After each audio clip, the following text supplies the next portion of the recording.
Alors, comme on peut le voir à travers ce tableau, hein, en dehors de la collaboration politique, administrative, dont qu'on a évoqué précédemment, la collaboration entre la France et l'Allemagne est particulièrement appréciable pour l'effort de guerre allemand dans le domaine économique, notamment à partir de 1942, hein.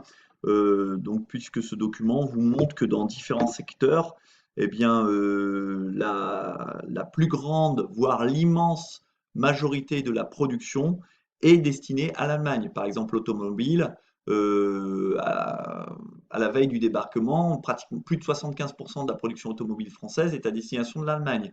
Tout ce qui est forge, donc tout ce qui est forgé dans les aciéries, tout est destiné à l'Allemagne.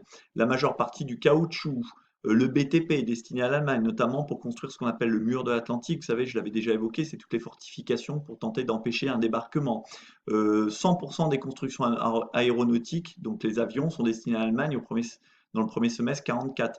Plus de trois quarts des constructions navales. Donc vraiment, l'économie française va apporter une participation très importante à l'effort de guerre allemand. Et puis, la participation à l'effort de guerre allemand dans le domaine économique va se traduire également par l'apport de travailleurs français. Donc déjà, il y a les prisonniers de guerre qui sont travailleurs, on en a 1 million hein, sur les deux qui sont travailleurs. Et puis il y a des volontaires français, donc des volontaires français qui, moyennant salaire, vont travailler en Allemagne, donc 200 000, donc 40 000 femmes, qui vont remplacer les soldats allemands qui, eux, sont au front. Donc ils ne peuvent pas travailler dans les usines allemandes. Et puis à partir de 1943, le gouvernement de Vichy va mettre en place une mesure très impopulaire qu'on appelle le STO, le service du travail obligatoire, et qui concerne tous les jeunes hommes et qui doivent aller, comme son nom l'indique, travailler de façon obligatoire en Allemagne. Et ça va toucher 650 000 jeunes.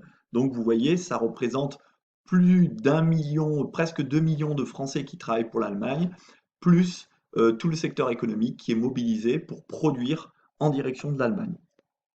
Alors, ce n'est pas que dans le domaine industriel hein, que la France apporte sa contribution, c'est également dans le domaine agricole.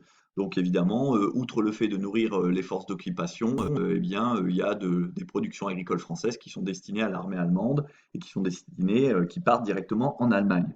Les Français, eux, ont faim et les Français nourrissent les Allemands, qu'ils soient à l'intérieur du territoire ou à l'extérieur du territoire.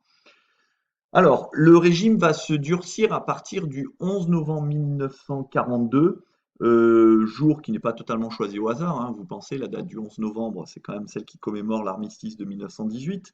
Et cette date du 11 novembre fait suite au débarquement qui vient de se produire par les alliés, les Anglo-Américains, qui viennent de débarquer en Afrique du Nord, et notamment au Maroc et en Algérie.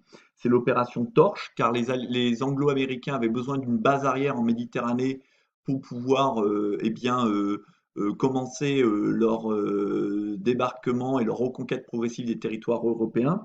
Donc ils vont débarquer en Afrique du Nord sur les territoires qui étaient sous domination normalement de Vichy. Donc en vengeance entre guillemets de ce débarquement, eh bien, les forces allemandes vont envahir la zone sud et vont donc descendre jusqu'à la Méditerranée. Donc toute la France dorénavant est occupée. Donc à ce moment-là, le régime de Vichy existe toujours, hein, mais il est évidemment concurrent entre guillemets de l'occupation allemande, et il va se radicaliser, alors que dans le même temps, il devient de plus en plus impopulaire, hein. C'en est fini de la grande manifestation unanime de soutien au maréchal Pétain, hein.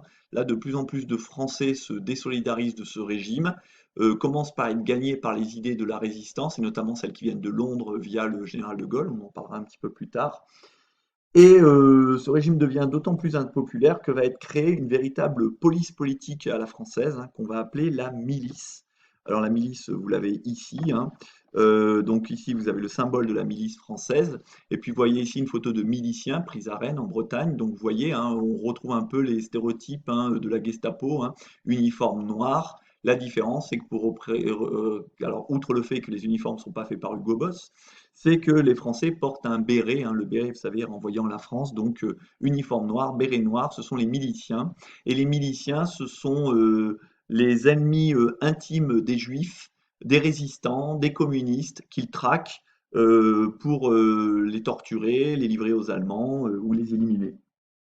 Donc cette création de la milice en 1943 va particulièrement illustrer la répression policière conjointe, donc à la fois des Allemands via la Gestapo et de la France via la milice à l'encontre des résistants. Donc les résistants devront se battre à la fois contre les Allemands et contre les miliciens étant des partisans extrêmement convaincus du régime de Vichy, donc des gens qui sont antisémites, anticommunistes, etc.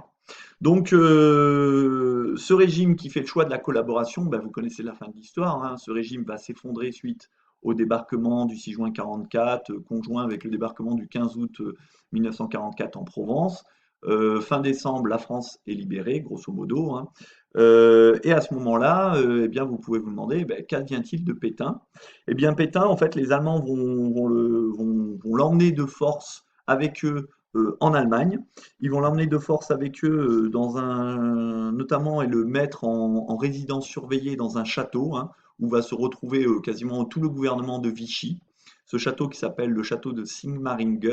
Donc dans ce château qui se situe de Bade-Württemberg, hein, dans le sud de l'Allemagne, hein, pas très loin de la Bavière, on retrouvera donc toute la fine fleur, hein, du régime de Vichy, je vous disais, hein, donc tous les ministres collaborationnistes avec les Allemands, et qui vont vivre dans une sorte de huis clos assez sordide, et qui est d'ailleurs raconté par un des plus célèbres écrivains français de cette époque, qui était un écrivain collaborationniste et antisémite, mais extrêmement brillant, qui s'appelle Louis-Ferdinand Céline, dans son livre D'un château à l'autre. Et finalement, eh bien, le maréchal Pétain va finir par se rendre à la frontière suisse et se constituer prisonnier. Donc, il va être ensuite ramené en France. Il va être jugé et dans un procès très important, en 1946, il va être condamné à mort.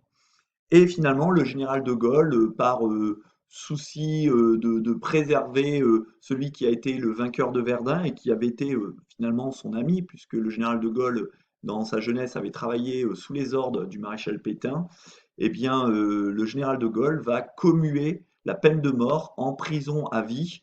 Alors, sachant qu'à la fin de la guerre, nous sommes en 1945, le maréchal Pétain a déjà 89 ans. La fin de sa vie ne devrait pas tarder. Il va être donc mis en prison à vie sur l'île Dieu, donc une petite île sur la côte atlantique française. Et il va finir sa vie en 1951, donc à l'âge canonique quand même de 95 ans. Et donc il sera enterré à l'île Dieu, où certains nostalgiques de l'État français, souvent des membres de l'extrême droite, hein, on peut penser à des gens comme Jean-Marie Le Pen, et beaucoup de membres fondateurs du Front National qui étaient des partisans du régime de Vichy et des nostalgiques de Vichy vont lui rendre hommage. Et il y aura même une tentative d'enlèvement du cadavre du maréchal Pétain pour essayer de le ramener à Verdun et de l'enterrer au milieu de ses soldats. Ça va être une affaire un peu tragicomique qui va agiter la France dans les années 70, où est passé le cadavre du maréchal Pétain, puisqu'il avait été enlevé de ce cimetière. Donc si ça vous intéresse, vous pouvez lire des informations concernant cette affaire sur Internet. Voilà pour ce qui en est de cette partie. La suite lors du prochain épisode. Je vous souhaite une bonne journée et une bonne écoute si vous avez écouté jusqu'au bout. Nous finirons avec cette jolie image du château de Sigmaringen qui a abrité donc parmi les plus grandes crapules de l'histoire de France.